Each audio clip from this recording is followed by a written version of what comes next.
Welcome to Financial Solutions with Dr. Nicole. Financial solutions for what your everyday issues may or may not be. You're going to tell me all of the issues that you may have, and we're going to write a prescription just for you. The doctor's session is in order.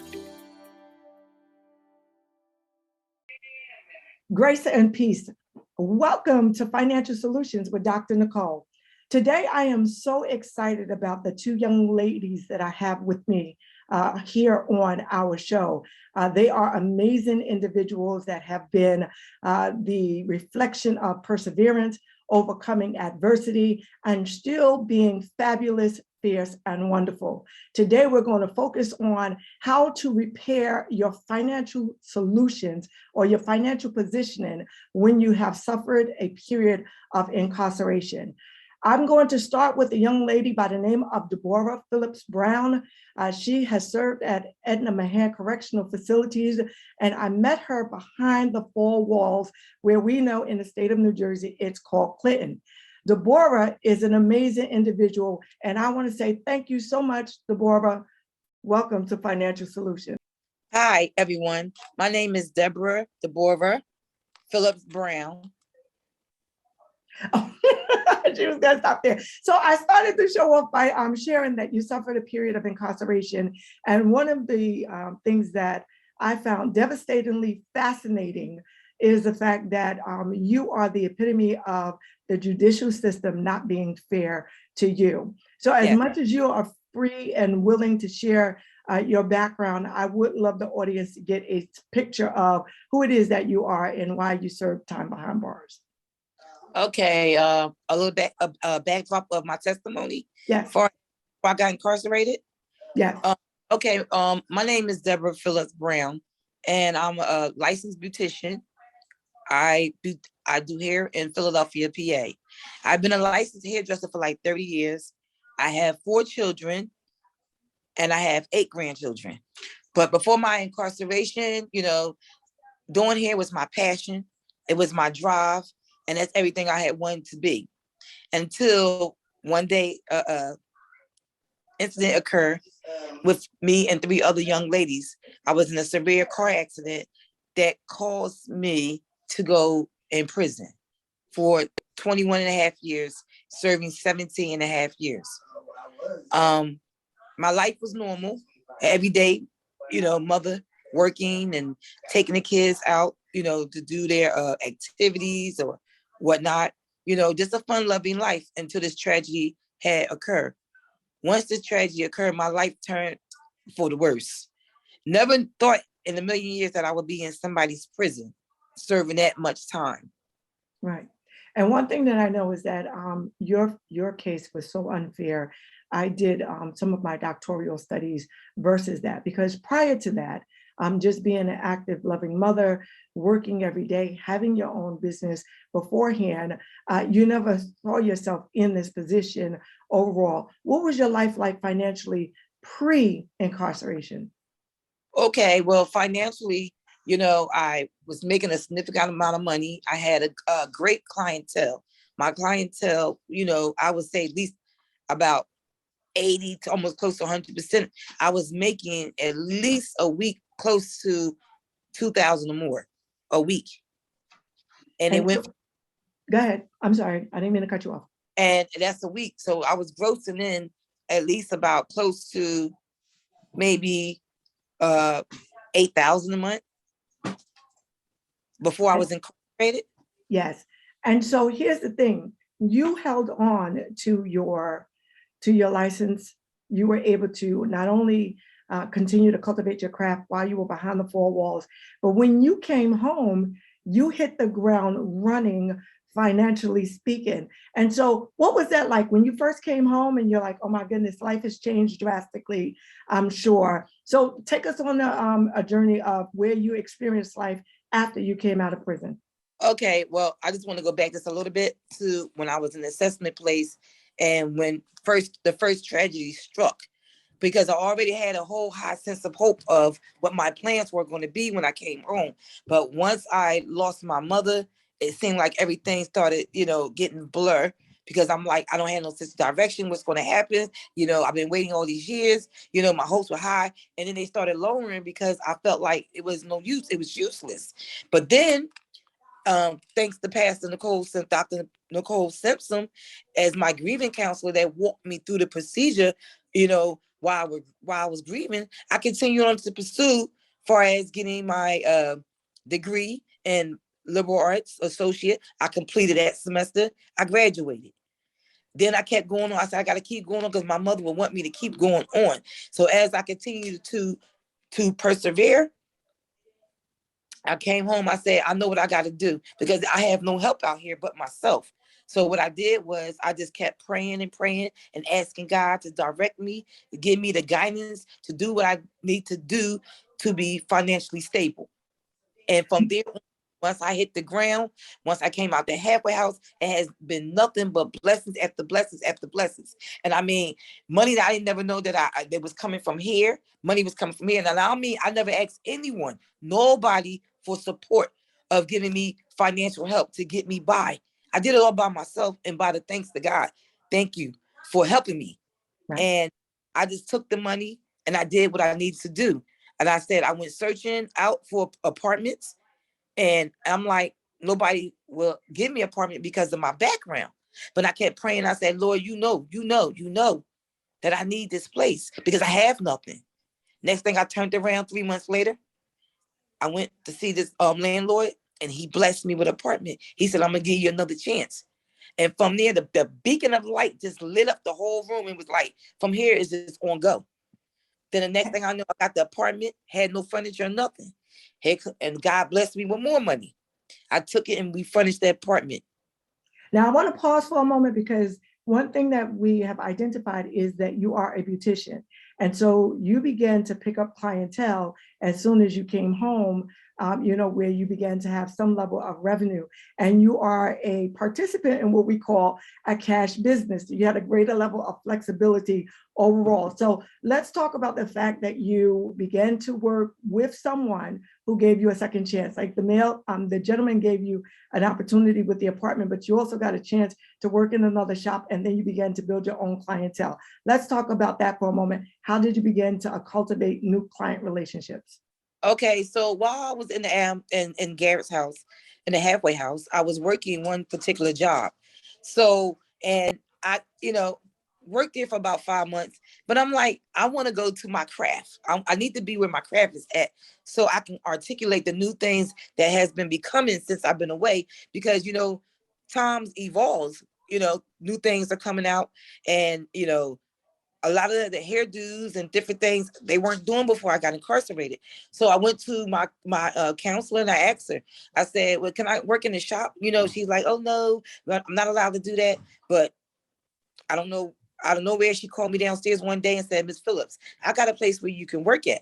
So she sent me there and the name of the salon was Kevin's Hair Studio. So I went there for an interview. At first, she told me she wasn't going to hire me, I guess because of my status of being incarcerated, in the halfway house. So she gave me a chance and I went in there and started off as a shampooist because the hours I couldn't work doing regular hair as a hairstylist. So I just became an assistant, a shampoo assistant while I was in the halfway house.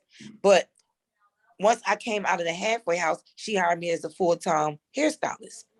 And as I started working those extra hours, I started building clientele up once again. And it's phenomenal. Like people from everywhere that knew me, that could make it to me, came, and the ones that couldn't, they couldn't. But I still got a whole new set of clientele. So let's talk about that. What are your financial goals for 2022? Now, I happen to know this.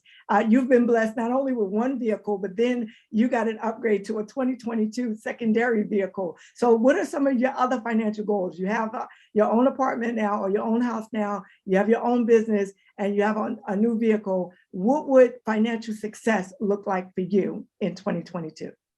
Well, hopefully, I've been praying on this, far as being successful, right now I'm in the mix of trying to either get a studio, like it's, where I can just, venue where I can have my own, space, and then move on to a hair salon. So already is in the making. God already said it's yours. He already said it's yours. So, and you just got to have the belief system to know that it's yours. You got to believe that God's saying it's yours, so take advantage of it. So in my heart, I'm just waiting for the appointed time, because I know my assignment. I already know my assignment. My assignment is that in a couple of months, I'll be in my own place. Right. So I think I have some financial solutions for you now, Deborah, and I appreciate you sort of sharing your story, the backdrop of it. Deborah has given us some information in advance into which we know where it is that she's standing in terms of earnings. So the first thing that I want to remind you, Deborah, is that you're responsible for everything. When you go and you become an entrepreneur, you are literally responsible for every aspect or facet of your business. And so be certain that you are clear to identify what are your home expenditures versus what are your expenditures for the business, so that you can make a full assessment of how much it is that you're bringing in every day. The second thing is, because you have what's called a cash business, it is very important that you set aside your taxes immediately. And so a great threshold is for all of the money that you make, sort of putting away at minimum at least 20 to 25%, so that you don't have any issues with Uncle Sam. The third thing that you need to do is that you're responsible for saving for your own retirement. So yes, you're in the rebuilding stage. Yes, you want expansion, but you still need to be responsible for saving for yourself. Now, fortunately enough, you are married, so you can leverage against your spouse to ensure that there is some level of retirement savings working on both of your behalves, because you're working collaboratively together. So I would recommend that you establish an IRA account and begin to put away at minimally. And so what you can incrementally do is increase your IRA contributions year over year, but you want to at least get started. The third thing is, because you are somewhat of age, you may want to consider ensuring that you have some level of life insurance protection. It is difficult when you have to rebuild from having nothing after all of these years, but you have the flexibility of resources in order to be able to do that. The last thing is, continue to work on your marketing strategy and your marketing plan to continue to bring that clientele in, so that when you're in the place of having your own space, you will be able to not only maintain your existing standard of living that you're developing now, but you'll be able to manage the additional expenditures that come along with having an actual location for your business. I want to let everyone know that I am so proud of you. You have persevered, and I have watched you, pick up the pieces and not lose hope in all that you're doing. And I believe, just like you believe, that you are absolutely going to excel, and it's going to be a matter of time before you have your own hair salon. Now, do you have any questions for the financial doctor? Yeah, so speaking on when you say the IRA, well, I already have life insurance. Me and my wife have life insurance already. And then when you speaking about the IRA, you said aside from my business account and my personal account, I need to get an IRA. It's an internal individual retirement account. It's what allows you to save for retirement. It will reduce your taxes in the current year because you, again, have your own business. And so it'll allow you to save for retirement, right? And it'll reduce your tax liability in the current year as well. So where do I go for that? We can have that conversation offline. But I just want to say thank you so much, and stay with us for a moment. I have another. I really appreciate for your help and support. And while it is my my privilege to be able to do so. And so now we're going to talk to someone that Deborah actually knows. We call her Deborah, or what have you, but someone else that she absolutely knows and spent a long time with. This young lady has spent 17 years behind the four walls, and I have seen her come out and blossom. She happens to be, as much as Deborah is very near and dear to me, this young lady has decided, I've lost 17 years of my life. I'm getting ready to make it up. She is a recent newlywed, and I introduce to all of you none other than Miss Jasmine Wilkes. Welcome to the Financial Solutions with Dr. Nicole. How are you, Jazz? You're on mute. My apologies. I'm That's good. I'm good. okay. My apologies. Yes, it is such a pleasure to have you here on Financial Solutions with Dr. Nicole. I am first going to ask you to introduce yourself to the audience at large. Okay. Well, my name is Jasmine Wilkes, formerly Jasmine Hampton, but as Dr. Nicole mentioned, I am a newlywed, so thank God for that. um, Something about me, I was incarcerated for 17 years at Edna Mayhem Correctional Facility. I was released from the halfway house, excuse me, in 2017. When I was released, I was currently already enrolled at Passaic County College in Paterson, New Jersey. However, my residence, me living with family, I was released to South Jersey in Willingboro, New Jersey. So I had to finish the semester. I did a lot of commuting back and forth, but I finished it pretty good, really, actually, with a 3.5 GPA. Um, while living with my sister, I began looking for work. Prior little background, while I was in the halfway house, I was working at Mr. G's Diner as a server. And so when I came home, I was looking for similar work, more so because it was a cash business and also because I had a record. So for the most part, to be honest, I was a little fearful, so to speak, to go into what I was accustomed to prior to my incarceration, which was inside the medical field.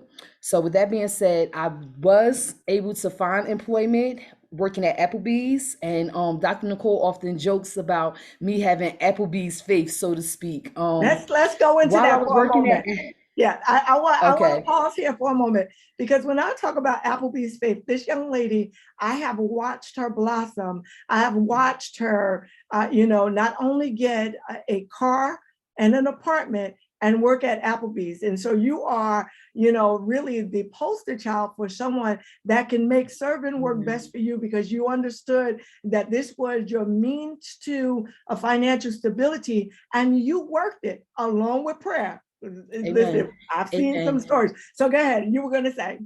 Absolutely. Working at Applebee's for me, it was a humbling experience for the most part because me being a follower of Christ, we are called to serve.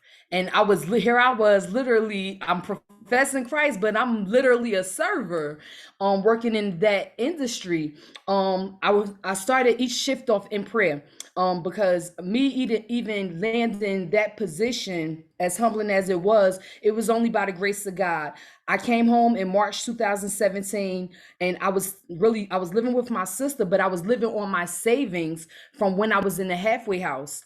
And I literally got down to zero, the last penny. And in the meantime, on top of me going back traveling back and forth to school, I was looking for work. No one would hire me. And I even went old school. I was taking public transportation, hitting the pavement, filling out applications. No one would hire me. And then one day I was just up and I something on my heart said, go to Applebee's. I lied to you not. And I had my sister take me to Applebee's because prior to that, I did fill out an application online and I never heard back from them either.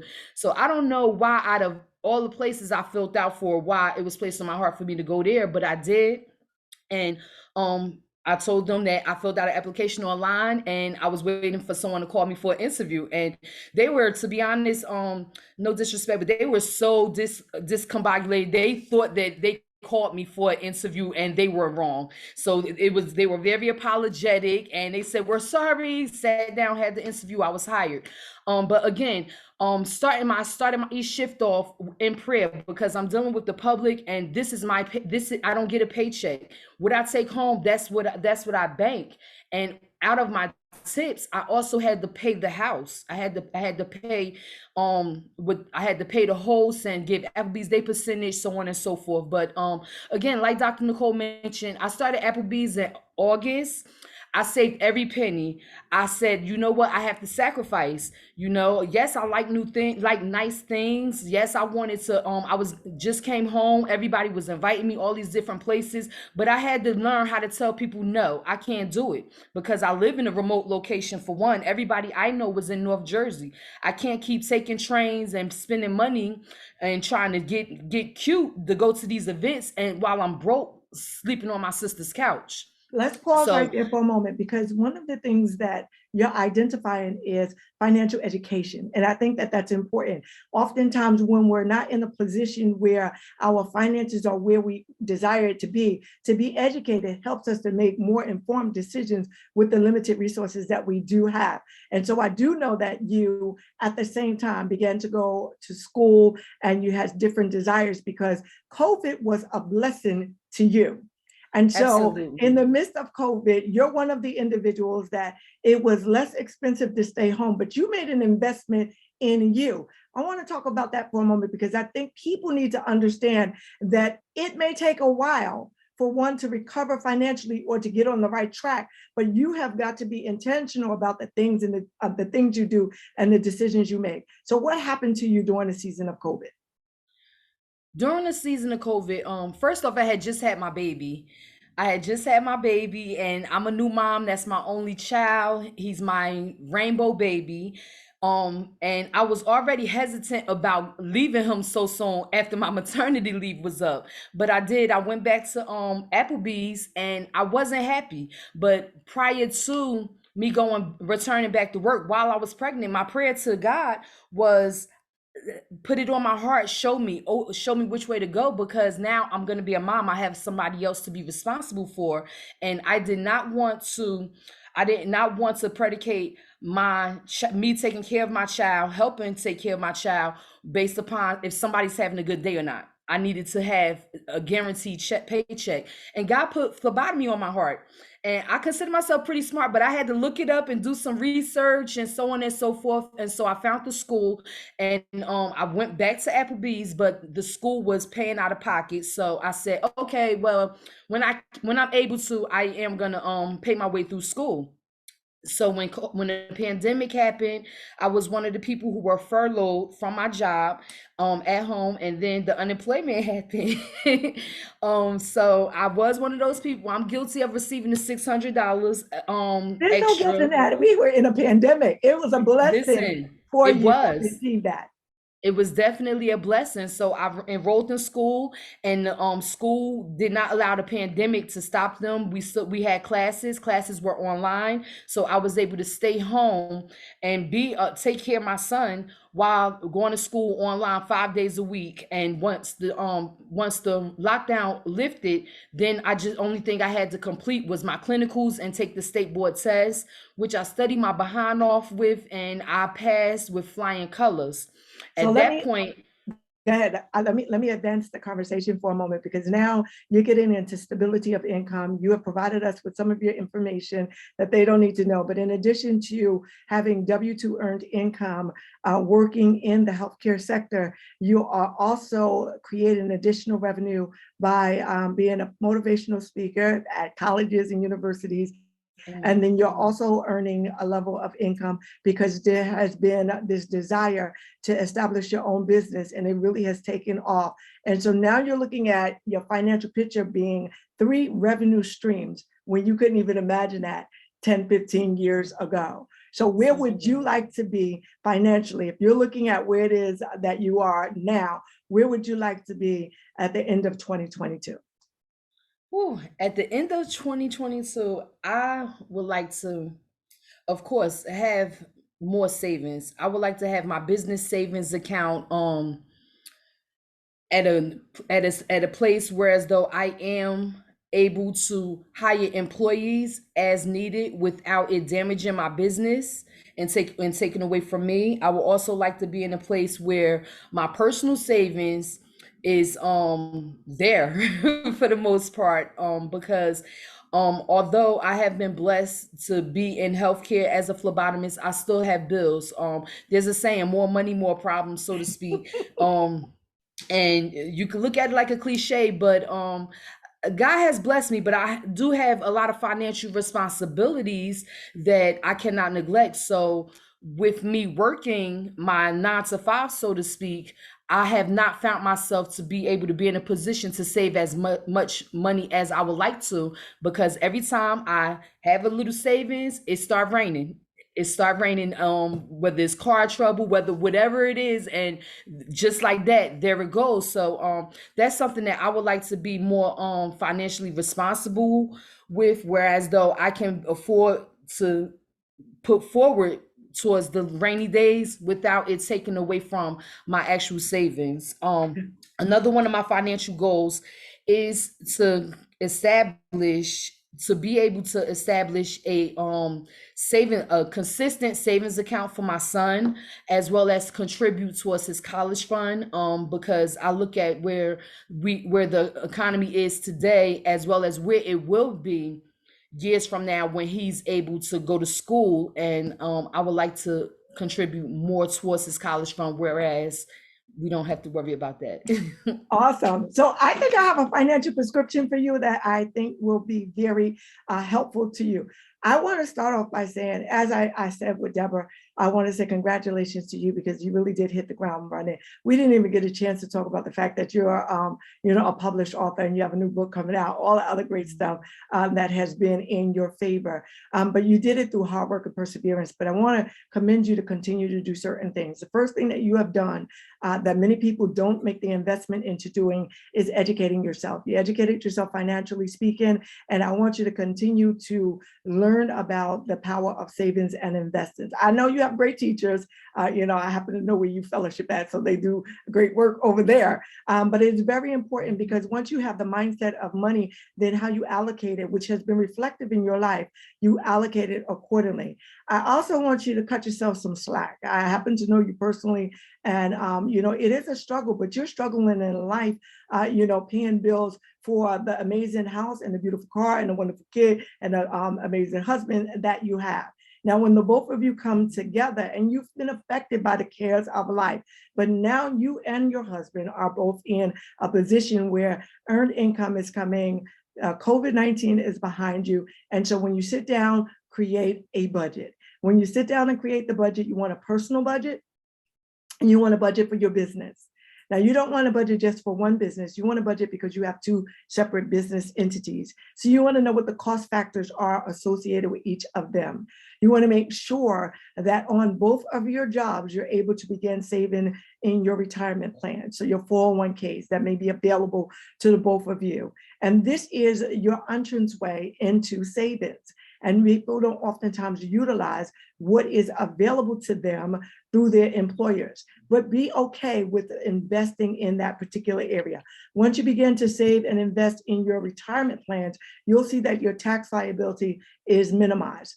The second thing that you're able to do, or the third thing that you're able to do is, I know that we've just gone through tax season or what have you, but each year plan to set aside, because if it's challenging from paycheck to paycheck, each year, make up in your mind that if I save nothing else, I'm going to save 10, 15, maybe even 20% of whatever tax refunds that I'm going to get. Obviously, you have a young son. He's an amazing individual. He will be with you for a while, and children happen to be tax deductions. So you want to make sure that you're taking full advantage of that. The last thing that you want to do is begin that emergency cash savings plan. Life is going to happen. Unless you have a brand new car, used cars may give way on you. You have been responsible with protecting yourself from, from a used perspective, meaning, that if you have used products, you tend to get the warranties and things of that nature. That's good. Continue to do that. But understand, even if you're just starting off with $25 or $50 a month, make sure that you're putting it in some place that's not easily touchable.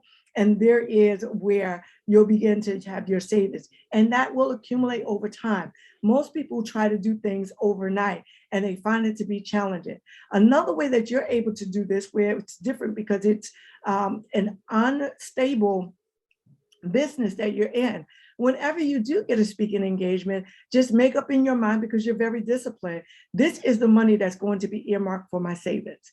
And so if you have that in your mind, it's not money that you're spending, but you're allocating towards savings. So for an example, if you speak 4 times a year, once a quarter, and they pay you, hypothetically speaking, $500 to $1,000, at the end of the year, you have just saved $4,000 or $2,000 to $4,000.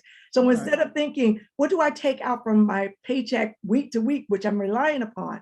Now here's money that you have in terms of one of your businesses that does not bring stable income, but it'll also help you to achieve your goal. And what you're able to do is to look at that from week to week, from month to month, quarter to quarter, year to year, and you will see that you're definitely on the pathway. But what you have done in the last 5 years since you've been home to where it is that you are now, I want to commend you and celebrate the fact that you are doing a wonderful, wonderful job.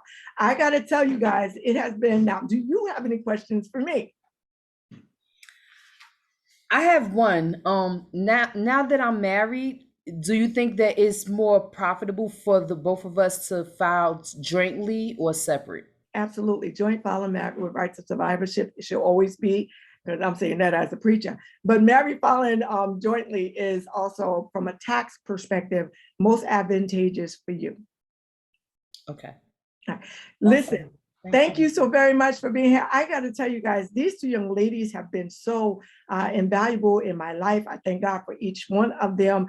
They are the reflection of the fact that it doesn't matter what it is that you've gone through. When you put your mind toward being financially free, you are capable of doing it. What do they say to the world? That life may throw you a curveball. It may be devastating at best, but you can pick up the pieces of your life and recover, not just financially, spiritually, economically, and emotionally. And they are the reflection of that being a thing. It has been my pleasure and my privilege to be here with you. If you'd like to be a guest on Financial Solutions with Dr. Nicole, I invite you to reach out to us so that we can give you a prescription to improve your life. The doctor's hours are always open. I look forward to seeing you soon.